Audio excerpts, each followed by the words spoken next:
Grass ceiling is a play on glass ceiling, and the objective is to assist rural and farm women to achieve equality in leading on socio-ecological innovations across Europe. So very much looking at women, learning from women and seeing what we can do to further empower them with their entrepreneurial innovations in this space. What are the main goals of the project and for the consortium meeting? We are social scientists, and one of our key ways of learning is to do comparative analysis. So it's very helpful to see how policies operate in one country differently to another. The European Commission can assume that there's a perfectly matched national document that's implementing their policies.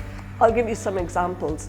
So for the Common Agricultural Policy, there are national plans in each country. That is true.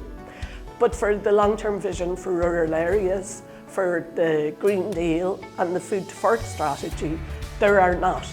So while there is an assumption that these are being translated at the national level, that's not always the case. And this is a really important finding, I think, that our project has shown.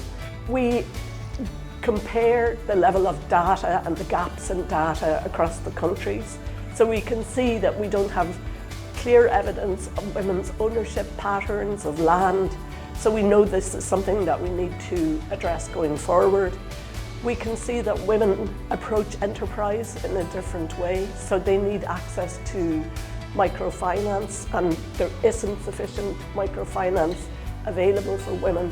We can see that they would benefit more from mentoring and networks. And most importantly, we can see that we really need to work with men and understand how men are socialized, because they arrive in rooms where there are no women present, but don't see this as a problem, that they're missing out on an understanding of half the population.